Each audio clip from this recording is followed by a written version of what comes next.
u Rwanda rwatangaje rwasohoye amakuru y'uko umwaka w'2030 hagomba kuba hamuritswe uruganda rukora ibyo twakwita bombe atomike cyangwa se nucleaire. Nyuma y'iri tangazo ryasohotse n'aya makuru asohotse, Uburundi abaturanyi bahagurutse igice kimwe cyangwa se n'ubwo atari bose biyamiriza barwanya ku Rwanda rwaba u Rwanda rwakoya. Navugaga ngo Tarapo niwe yiringiye ugomba gusenyura uruganda cyangwa kururwanya. Kugeza ubwo rero uyu mushinga ubwo wasohokaga hagaragara, ariko si umushinga waba utangiye uyu munsi, ni umushinga watangijwe kuva 2008. uri kunyumva neza Bwana Pascal? Ndakumva neza Bwana Martin. Yego rero Tshisekedi yahangayitse cyane ubwo yavugaga ko yahagarara ikisasa agatera misile mu Rwanda, kandi koko yaranabigerageje barazisama. Yego. Noneho nyuma y'ibyo rero u Rwanda rwamuritse umushinga ushobora kuba waba ari umushinga w'abanyaburayi, ari umushinga tumenyereye muri Aziya, ari umushinga rutura. Yego. Ufite imbaraga, ufite ubushobozi bwo kuba watunganya intwaro za kirimbuzi. Kuba u Rwanda rwatunganya intwaro za kirimbuzi, Abarundi ntago babyakiriye neza, ndetse ngira ngo mu mashusho no mu mavideo muri iki kiganiro uri bubonemo abantu benshi bagiye babigarukaho muri uyu murongo. Bwana Pascal, niba hari ikintu biziho, ubiziho iki, cyangwa se ni inkuru namenye njyenyine cyangwa nawe wayimenye? Nayimenye Bwana Martin, ukuvuga ngo nyuma y'uko u Rwanda rutangaje ko rufite uruganda cyangwa se rufite ikigo gitunganya ibya atomike, ko ndetse rwitegura kugera ku rwego rwo hejuru muri 2030. Birumvikana ko atari kera, ni imyaka 5 nayo ituzuye. Abarundi nibo bantu ngiye kugarukaho barakaye ku rwego rwo hejuru, ku buryo n'ubu barimo guterateranya amafaranga agamije kugura indege yo mu bwoko bwa Sukhoi, za ndege z'intambara zikomeye cyane, kugira ngo igerageze kuba yarinda ikirere cy'u Burundi. Ariko nanone atari ibyo, ku rundi ruhande abatari bake bakomeje kwivovotera abazanye iki gitekerezo cyo kugura Sukhoi, kubera ko igihugu cy'u Burundi urabizi ko gifite ibibazo byinshi, ibibazo birimo ibitoro ndetse n'ibindi byinshi cyane. Bikaba rero byababaje abatari bake bavuga ngo iyi Sukhoi kuyigura ni nko kurengwa. Ubundi Sukhoi ni indege ugura waramaze kugura izindi zitandukanye. Bakaba batese ni gute u Burundi bwagura Sukhoi mu gihe abayobozi b'u Burundi baka amarifti mu zindi ndege, cyangwa se bagatega bisanzwe bitewe nuko nta ndege itwara abayobozi bafite. Ibi byose rero byateje ikibazo gikomeye cyane hariya mu Burundi. Bwana Pascal, ngira ngo mu buryo bumwe n'ubundi twibajije turavuga ngo ni mpamvu ki u Burundi ubundi izi ntwaro za kirimbuzi? Uri umunyamakuru uri hejuru cyane, nemera nzi, ugerageza kugera mu bigo bitandukanye by'u Rwanda, kuko itangazamakuru u Rwanda rurarihamagara rukamurika ibintu bitandukanye. Ubushije wagaragaye hariya bari kumurika ibifaru u Rwanda rukora, hari kumurikwa amasasu n'izindi ntwaro zitandukanye, ngira ngo wari uhari. Ndetse nanjye ejo nagerageje kugera aho bari kumurika drone zikorerwa mu Rwanda, kandi zibasha gutwara intanga, zibasha gutwara n'amaraso ahantu hatandukanye mu gihugu cyose cy'u Rwanda. Ngira ngo iri ni iterambere umunyarwanda wese azi. U Rwanda noneho rero rwamuritse umushinga rurangiranwa cyangwa rutura wo gukoresha wo kuba hari uruganda ruzaba rwuzuye muri uyu mwaka w'2030. Uru ruganda rukaba ari uruganda rutunganya ingufu za bombe atomike cyangwa se nucleaire. Uru ruganda ntabwo byavuzweho rumwe n'abantu, abaturanyi, abantu batandukanye, opposition. By'umwihariko turagaruka ku Burundi butabyakiriye neza, kugeza ubwo na Neva yabivuze, kugeza ubwo Mbayahagawe kubimenya kwe kwatumye atangiza umushinga wo guteranya ibyitwa vandalizing yo kugura Sukhoi. Ubundi ubashije kurashisha intwaro ya kirimbuzi, ngira ngo Bwana Pascal, ubundi iyi Sukhoi yabasha gusenya uruganda rw'intwaro za kirimbuzi uko tubizi? Ngira ngo ni biri bugarukweho hano, ariko twibaze tuvuge ngo aba Barundi cyangwa se Abarundi, ariko si bose, badutahure batwumve neza, si bose. Nyuma y'uko habuze igitoro, hazaboneka benzine yo gushyira muri Sukhoi itinjiza, Sukhoi yo kuzenguruka. Ese ubundi Burundi Rwanda rushobora gutera Uburundi. Ese ubundi igihugu cy'u Burundi ni kinini cyane ku buryo gishobora gukotororwa na Sukhoi?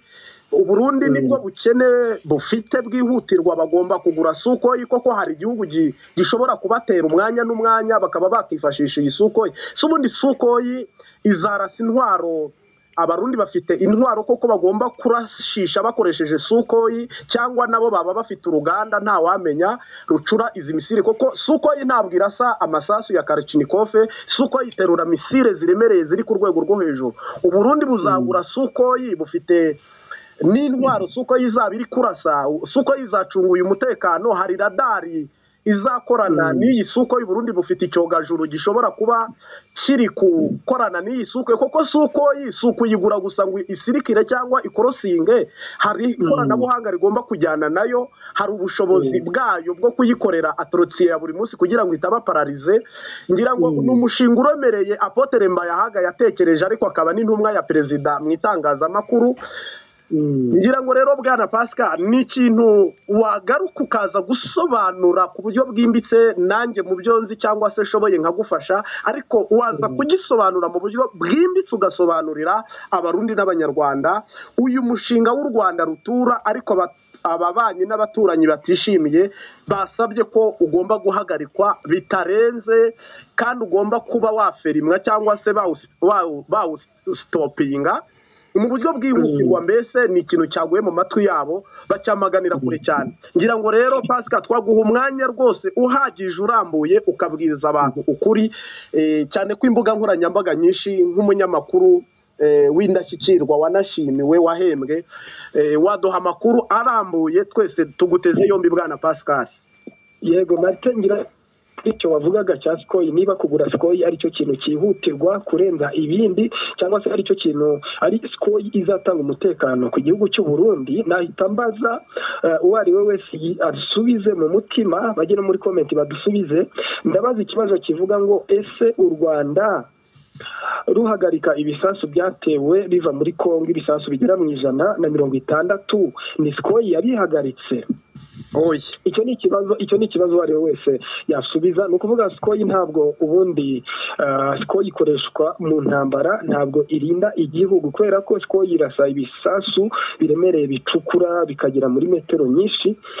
Ntabwo rero ikoreshwa mu gucunga umutekano, mu kugenda, keretse ari uko igihugu cyamaze guterwa ikagenda irasa noneho wa mwanzi. Ariko ubundi ntabwo Sukhoi ari umuti ku buryo bavuga ko yarinda igihugu mu buryo bukomeye cyane. Ngira ngo Marite rero iki ni ikibazo gikomeye cyane, ariko nanone abantu bakibaza batese Mbayahaga kari we muntu ushaka kugura Sukhoi akayigurira FDNB, igisirikare cy'u Burundi. Abantu bibaza impamvu Mbayahaga ari we uri gutekerereza igisirikare cy'u Burundi. Mbayahaga turamuzi, ni umuvuga butumwa, ni umupasiteri, ntabwo ari umunyapolitike. Kandi nubwo yaba umunyapolitike, Mbayahaga umubajije ubwoko bw'imbunda 20, mpamya ntashidikanya ko atabushobora, atabumenya. Ariko bikibazwa, Mbayahaga ubundi avugira igisirikare, Mbayahaga niwe umenya indege ikenewe muri FDNB, Mbayahaga ubundi njyewe mbona ari ukwivanga, kubera ko abatari bake bagenda banabivuga. Ariko Mbayahaga mu minsi yashize yatangaje ko abasivile bayobora igisirikare, nyamara turabizi ko umusivile uyobora igisirikare ari umugaba mukuru w'ikirenga. Buriya Neva ni umusirikare, ni generali, ariko aramutse ari n'umusivile yabayoboye igisirikare birumvikana, kubera ko aba ari umugaba w'ikirenga. Mbayahaga rero si umunyapolitike, kandi ubwo mpamya ko Mbayahaga yaba perezida mu myaka iri imbere. Nkahamya rero ntashidikanya ko iba ari ukwivanga mu nshingano, ari ukwivanga mu bintu udashoboye habe namba. Ari nayo mpamvu Mbayahaga abatari bake hariya mu Burundi nabo bamaze kuba bamukubita, bamaze kuba bamuvuga nabi, bamufata nabi. Kandi koko ni nabyo abaharabika igihugu cy'u Burundi, kubona igihugu gifite igisirikare gikomeye. Burundi buriya ni bumwe mu gisirikare twemera ko batoroshye, ariko kubona noneho Mbayahaga ari umenya bije, ari umenya ibikoresho bikenewe mu gisirikare, aho ngaho tuba twabaciye muri humye, tuba twabaciye amazi rwose. Pascal, ngira ngo nk'uko ubivuze Bwana Pascal, bundi ngira ngo ni akantu kuko agendana na perezida, ari umwishyikira kwa perezida. yitwaza iryo jambo akaba yakinjira mu mabanga y'igisirikare, ariko nta musirikare nigeze mbona uhereye kuri soroda kugeza ku mugaba mukuru w'ingabo z'u Burundi ari igisirikare kirwanira mu mazi cyangwa ku butaka cyangwa mu kirere cy'abarundi.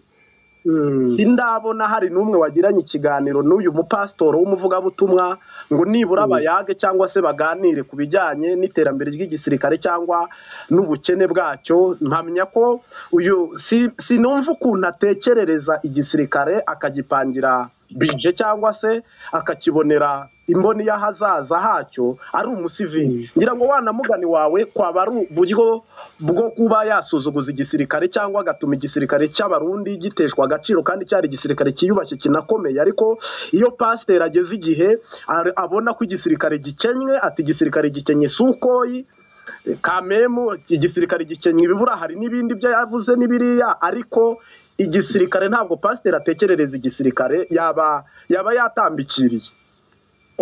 Ibyo ntaho byabaye rwose, ni nayo mpamvu abatari bake bakomeza kwibaza impamvu y'ibi bikabayobera. Ngayo wayimenye cyangwa se amakuru mashya ni uko umwaka w'2030 hagomba kutahwa cyangwa se kumurikwa uruganda rw'intwaro za bombe atomike cyangwa se ingufu z'umurengera twumvaga i Burayi, twumvaga mu bihugu biteye imbere. Sinzi ko iyi nkuru waba wayimenye cyangwa se wayumvise, ariko aya makuru rwose ubu yatashye u Rwanda. Yego nayimenye mbere na mbere, kanisegure kuba dukurikiye ijwi ntago rimeze neza kubera indagurika ry'ikirere. Iyi nkuru nayimenye bwana Martin. Iyi nkuru nayimenye yuko rwose u Rwanda 2030 twibukiranye ko habura imyaka 5 yonyine nayo ituzuye, ubwo twaba 4 n'igice 2030 ko u Rwanda ruzaba rufite kirimbuzi ku rwego rwo hejuru. Izi ngufu zisubiramo kandi izi ngufu zihambaye cyane nyuma y'uko u Rwanda rwamaze gusohora iri tangazo cyangwa se aya makuru. Abaturanyi bacu bo mu majyepfo hatangijwe vandalizing yo kugura Sukoyi, ngira ngo bagize ikibazo kidasanzwe, ariko ntabwo nzi ko ibyo bintu waba wabimenye ko hari vandalizing yo kugura Sukoyi. Nabimenye iyi gahunda nayimenye yuko urumva birumvikana ko atomike ni imbaraga ikirimbuzi, ni imbaraga zisubiraho, ni imbaraga zidasanzwe ku buryo kuzumva kumva umuturanyi wawe noneho mutabanye neza abitangaje, birumvikana nawe biba bisaba ko wagira icyo bitekerezaho. Ariko turibaza tutese aba barundi twe kubatsinda na abarundi Sukoyi koko niyo irahangana n'izi mbaraga za kirimbuzi. Bwana Pascal, abarundi bamwe babyumva uko, bamwe barabyumva abandi ntibabyumva, ahubwo twibaze ngo ese mu myaka irenze 20 igihugu cy'u Burundi kidashobora kugurira indege umukuru w'igihugu ngo kiyibonere benzine ihoraho, saha izi ngizi u Burundi burakodesha indege butware perezida aho agomba kwiyunguruza hariho hose. Saha izi ngizi igihugu cy'u Burundi nta ndege tuzi perezida imubaruyeho akoresha ahantu aratega nk'uko natwe dutega bisi. Eske bazashobora gutunga Sukoyi? Iyi ndege bisaba ko buri cyumweru igurutswa mu kirere ku bintu bihenze cyane cyangwa se bizimbye mu Kirundi, zigize ikoranabuhanga ryinshi riyifite itaba pararize. Yego birumvikana. Noneho tubabwire ko mu gihugu cy'u Burundi barimo gukora guterateranya amafaranga yo kugira ngo bagure Sukoyi izifashishwa kurinda umutekano w'igihugu cy'u Burundi. Ibyo Martin yaravuze rero nuko hamaze igihe kirekire perezida w'igihugu abazwa ibyerekeranye n'indege bari bafite yigendamo abayobozi b'igihugu. Kuri ubu ngubu ikaba itakibarizwa kuri buriya butaka, yewe nta nubwo babivugaho kimwe bitewe nuko bamwe bibaza aho yagiye. Ubusobanuro bw'umukuru w'igihugu akavuga ko yagiye gusanwa cyangwa se yagiye gukorerwa gusanwa. Noneho abantu bakavuga se kurepara indege bitwara imyaka ingahe, dore ko imyaka iri hafi kugera kuri 5 iyo ndege ivuye mu gihugu cy'u Burundi. Bavuga ibihugu byo hanze, niba ari Espagne, niba ari Canada, ngo niho yabiparitse. Noneho abantu bakibaza se icyari cyihutirwa no kugura Sukoyi Martin? Bwana Pascal, umuntu akibaza ngo buriya indege ntushaka kumbwira ngo n'uyubaka yaba yarayirangije. Uwatangirira zeru mu bihugu bikora indege ukamuha komande ukamubwira utushaka indege mu myaka 5, indege utangiriye kuri zeru waba warayujuje uyubaka vrema. Twibaze ko tunakeke ko tunavuge ko CNDD-FDD uyu munsi niyo iyoboye niryo shyaka niwo mugambwe uhagarariye Uburundi bwose hose na perezida wabo General Neva. Njewe nkeka ko harimo ibyo nakita ububeshi n'amanyanga. Ntushaka kumbwira ko ikintu kiri mu igaraje imyaka 3 imyaka 10, kandi ntushaka kumbwira burya igihugu Pascal, igihugu si quartier, igihugu si umuntu. Ntushaka kumbwira ko indege nanone harimo abavuga ngo barayikotesha amafaranga, none ngo amafaranga akajya mu isanduku ya leta. Igihugu bundi igihugu kidafite idarapo, igihugu kidafite indege ya perezida, igihugu kidafite ururimi, igihugu kidafite ifaranga ryacyo. Ngira ngo ibyo ni ibintu bigaragaza ko igihugu kiriho kimovinga cyangwa se ari kizima. Harimo no kuba cyaba gifite ubushobozi bwo kugurira perezida indege. Ntabwo nzi ko Burundi bukenye ku rwego rw'uko butashobora kugurira perezida indege ngo perezida agire indege. Uyu munsi none bakaba bazashobora kugura suko yitinjiza n'ifaranga na rimwe, ahubwo yikosoma kira munsi. Yego, noneho nyuma yuko abatari bake bakomeza kwibaza, dore ko na perezida mu biganiro n'itangazamakuru bagenda bagaruka kuri iyi ndege yabuze, habaye akantu kadasanzwe. Murabizi ko ubuyobozi cyangwa se abayobozi batandukanye b'igihugu cy'u Burundi ubundi bategaga indege zisanzwe cyangwa se bakaka marifti. Hari bamwe rero mu bayobozi bagendaga mu ndege z'u Rwanda. Muri ya minsi rero perezida Neva yashyizeho gasopu, warabimenye? Yego, iyi nkuru Bwana Pascal twarayimenye ubwo Rwandeya Burundi hasokaga itangazo Burundi rivuga ko umurundi wese cyangwa se umukozi muri guverinoma y'u Burundi byamenyekana akaba yafatwa yateze kompanyi itwara abantu Rwandeya, ubwo ni Inyarwanda cyangwa se ni Inyakigali. Uwo muntu azirukanwa ahanwe ndetse by'intangarugero. Ariko nanone tugarutse tukibaza ngo eske ubundi igihe ni iki cyo kugira ngo Uburundi nabwo bwinjirane mu bibazo nk'uko tubona ko Irani ku ngufu nk'izi za nucleaire u Rwanda rugiye kuba rufite, ku ngufu nk'izi ngizi za abombe atomike. Turibaza tukavuga ngo Israel irajwe ishinga no kuba yasenya ibi bintu Irani iri kubaka, kandi ko kwiri kubyubaka cyane. Kubona Pakistani, tukabona India, tukabona Rusiya, tukabona uko Uburusiya bwafashije Belarusi. Belarusi ifite intwaro za kirimbuzi ariko z'Abarusiya cyane. South Africa cyangwa se Afrika y'Epfo yigeze itunga izi ntwaro za kirimbuzi, ariko abanyamahanga aribo aba bazungu baraza barayishukashuka kugeza ubwo izisenye.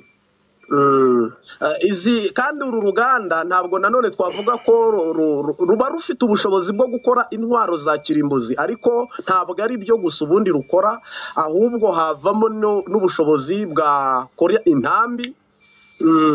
Havamo ubushobozi bw'uko muri uru ruganda biriya bintu barasa umwaka urangiye mu kirere nko kufeta cyangwa se guserebura.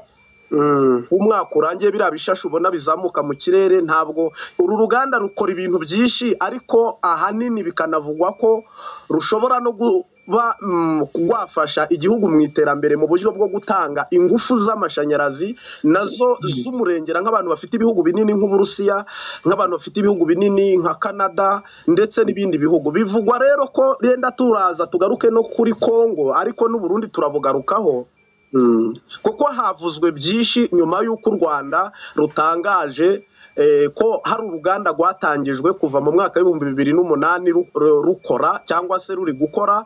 Yego, rukaba rufite ndetse abanyeshuri barangije inzobere cyangwa se rufite abantu barangije kwiga ibi bintu byo gutunganya cyangwa se kuba baba abakozi b'uru ruganda basaga 200 cyangwa se banarenga.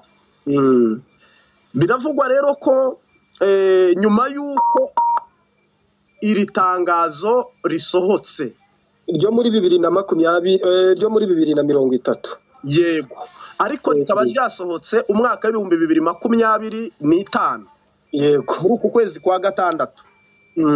u Rwanda uyu mushinga wa rutura rwatangije ibi bihugu ntago bibyumva kimwe cyangwa nubwo wenda barundi cyane cyane kubera ko aribo twabonye bagize ikibazo, ariko iki kigo ni ikigo cy'igihugu gishinzwe imbaraga za atomike, ntabwo aribwo gishinzwe nk'uko bivuze, cyatangiye muri 2008, ni ikigo kimaze igihe kirekire gikora, kikaba gifite ibyo gikora bindi bitandukanye, bya bindi wavuze ama fireworks biriya byuka barasa mu gihe umwaka urangiye, barimo bishimira umwaka mushya. Si ibyo gusa, bakora ibi bintu bikora mu ahantu hatunganyirizwa amabuye y'agaciro, ahantu hacukurwa amabuye y'agaciro, ngira ngo za Rutongo, za Ngororero, naragiye mbibonamo cyane, bakubita intambi. Kandi amakuru akavuga ko izi ntambi ibizigize byose bitunganyirizwa mu gihugu cy'u Rwanda. Yego.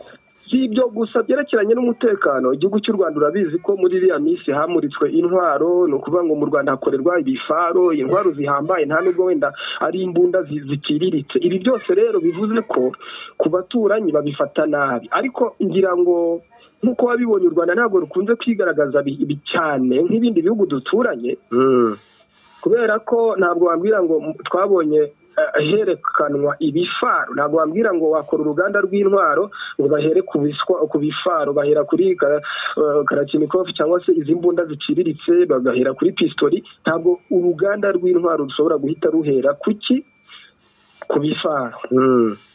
Bivuze ngo rero kuba bagize ubwoba n'ubwende, tunashingiye ku makuru twagiye tubona, nta gihe u Rwanda rwigeze rutangaza ko ruzatera ikindi gihugu mu byo duturanye. Yego.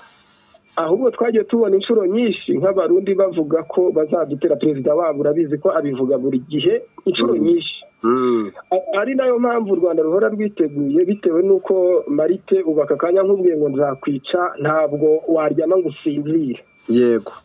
Wabitekerezaho, waba ufite icyo gukora nacyo ukaba wagikora, ariko ugahora untinya kubera ko nakubwiye ayo magambo. Yego.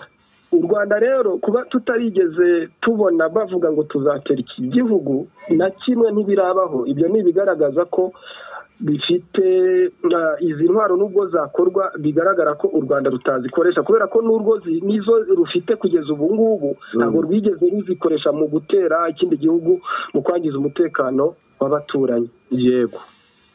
ngira ngo ubwoba bwashyira kuri abo ngabo. Bwana Pascal, urumva impungenge abaturanyi, ngira ngo ni politike ya neva. Umuntu wese burya afite ngo kagiterize cyangwa se imiterere ye. Ngira ngo abantu bakwiye no kumarwa impungenge koko n'intambara imaze igihe muri Ukraine, nitwigeze tubona Uburusiya burashishayo bombe atomike. Twabonye na Iran irwana na Israel, ntabwo twigeze tubona izo ntwaro zikoreshwa. Twabonye ndetse na Amerika n'abo bafatanyabikorwa b'abanyaburayi, aho hose bafite intambara ntabwo hakoreshwa izi ntwaro za nucleaire ku rwego rwo kurimbura.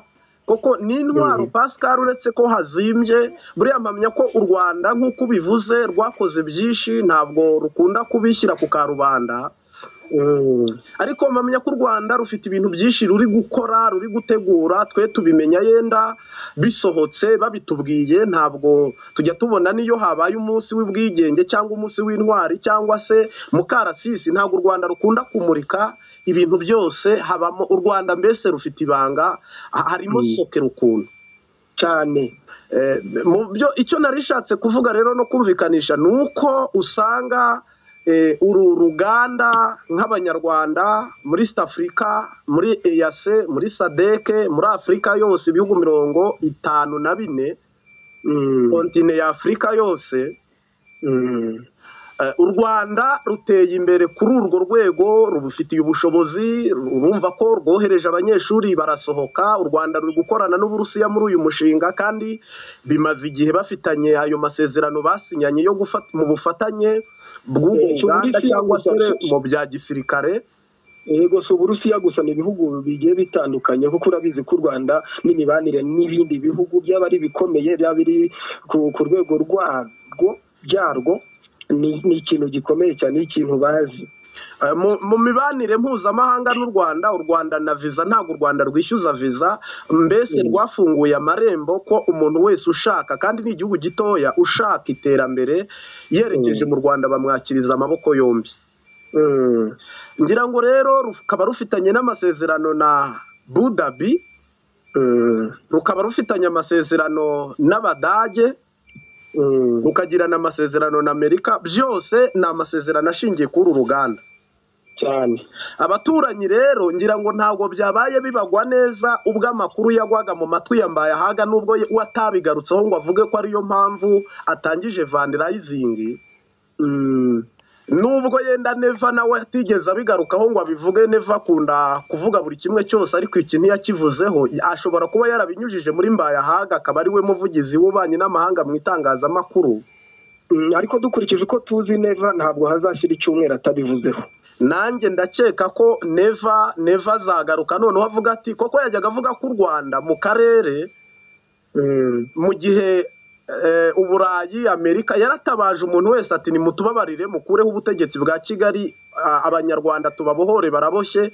Mpamya ko Neva ntashobora noneho ahubwo kuza kubyoroshya nyuma y'uko yumvise ko u Rwanda rushobora gutangiza umushinga rutura uremereye ushobora gukorana n'ibi bihugu byose, noneho u Rwanda rukaba rwaba rufite ubushobozi bwo kuba rwatunganya izi bombe cyangwa se izi misile cyangwa se n'iri terambere. Ngira ngo Neva ntabwo ibi bintu ashobora kwihangana ngo aceceke bivuge Mbayahaga gusa.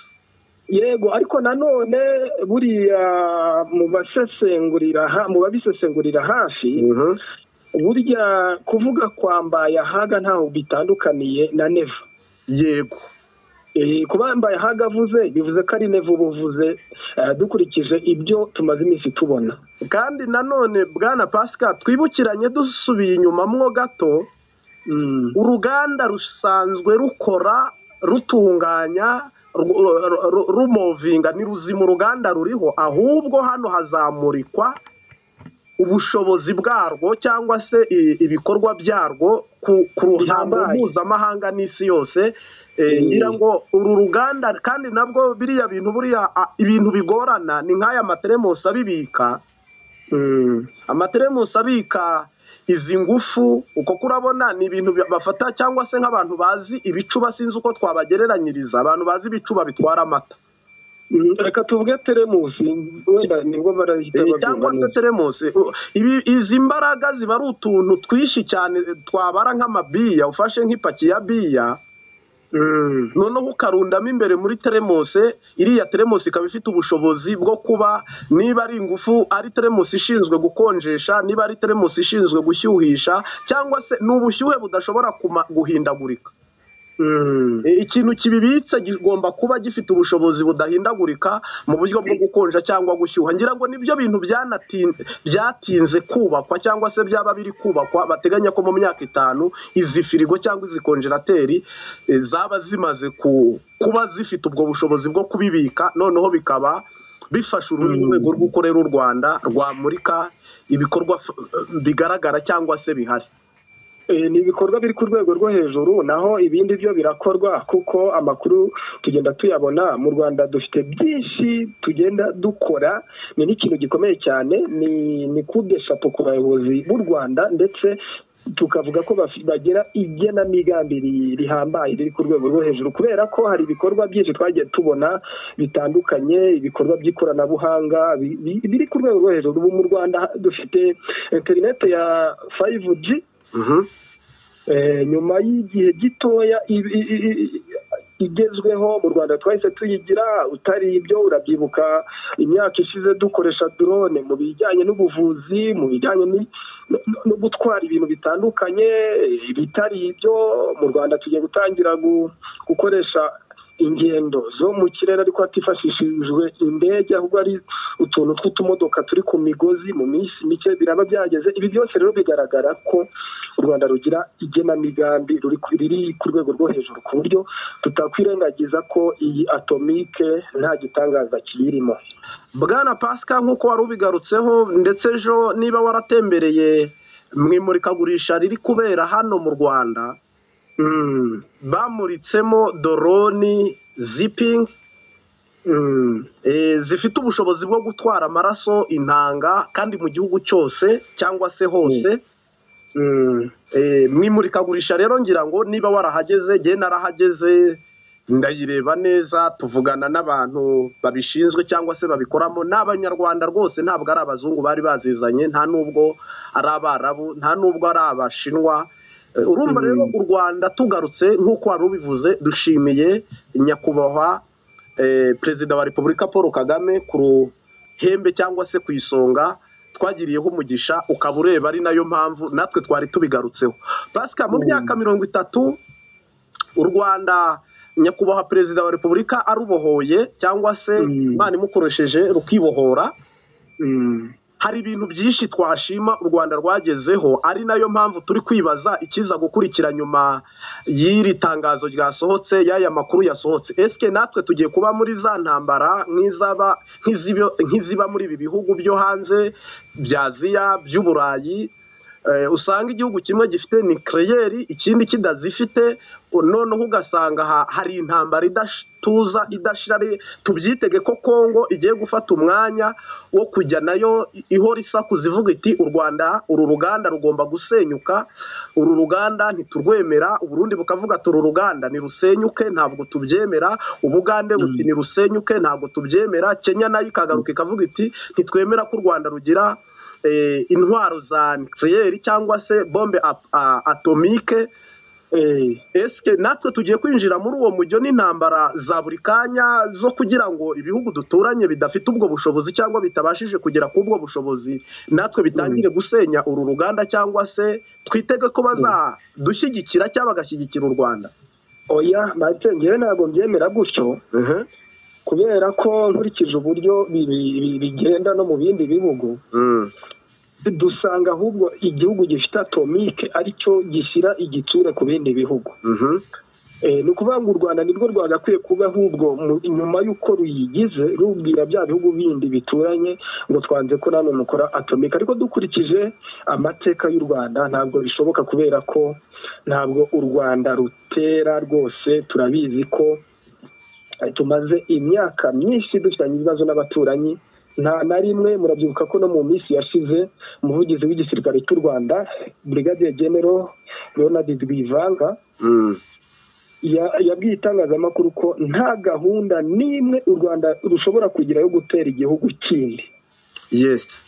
Ariko ko biteguye uwarutera, ko biteguye kuba barinda inkiko z'igihugu, birumvikana n'inshingano buriya z'igisirikare. Ngira ngo niba ubyibuka cyangwa se mbaye nk'ugusaba, igisirikare cy'u Rwanda RDF, icy'Ubugande UPDF niba ntibeshye, nibyo icy'i Burundi cyitwa ngo iki? FDNB. icya Kongo ni FARDC. Ariko nanone nkiraho, uko nakubwiraga ko u Rwanda ni inshuro nyinshi rwagiye rwenderezwa ariko rukavuga ko rutatera. Ibyo rero nibyo bihita biduha icyizere cy'uko u Rwanda nubwo rwagira atomike ntabwo rwatera abaturanyi, kubera ko ntirwaba runabaye n'urwa mbere. Hari n'ibindi bihugu byinshi bitajya byenderezanya kandi bifite izi mbaraga zisubira za atomike. Nkomereje aho nari ngeze, impamvu nari nkubajije amazina y'ibisirikare duturanye hano, ni ukuvuga ngo muri Kongo ni FARDC, mu Burundi ni FDNB, Abagande ni UPDF, u Rwanda ni RDF. Twitege ko umwaka w'ibihumbi 2031 igisirikare cy'u Rwanda kizaba kiri muri bimwe mu bisirikare bifite intwaro n'ikoranabuhanga rihambaye ku rwego rwa Afurika. Ibi bisirikare bindi rero twitege ko bizashyigikira iki gisirikare cy'u Rwanda. RPF yo ni umuryango, RDF twitege ko ibi bisirikare bishobora gushyigikira RDF ku buryo tufite icyizere, cyangwa se hazavukamo intambara n'ibibazo muri ibi bisirikare bipinga, cyane ko harimo na bamwe batatinya kuvuga yuko kwaba ari ukwidigadiga tugatwenga cyangwa tukikirigita tugaseka ko ibyo bintu bitabaho, ntabwo ari byo, nta nubwo bishoboka, mbese ngo ni ibihuha biri aho ngaho. Yego nabyumvise, nanjye izo nkuru nazumvise, ariko si n'ubwa mbere. Urabyibuka ko muri iriya minsi u Rwanda rumurika intwaro zikorerwa mu Rwanda. Hari benshi nabonye mu baturanyi bavuga ngo zikorerwa mu Rwanda byahese, barabihakana rwose, bavuga ko hakorerwa.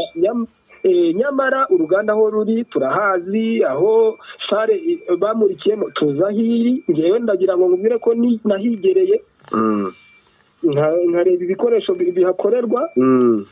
Ibyo byose rero hari ababihakanye. Rero ngewe uko mbibona, ku kibazo wari ubajije, ntabwo mpamya ko ibi bihugu bindi, ikiriya gisirikare kindi gitandukanye mu bihugu duturanye, ntabwo mpamya ko bazatera u Rwanda bitewe n'uko babona u Rwanda rufite atomike. Kuba babivuga nabi byo n'ubu babitangiye, abatari bake bagiye bijujuta bavuga ngo u Rwanda ruri kubeshya, ariko niba rutanabeshya biriya ntibyari bikwiye.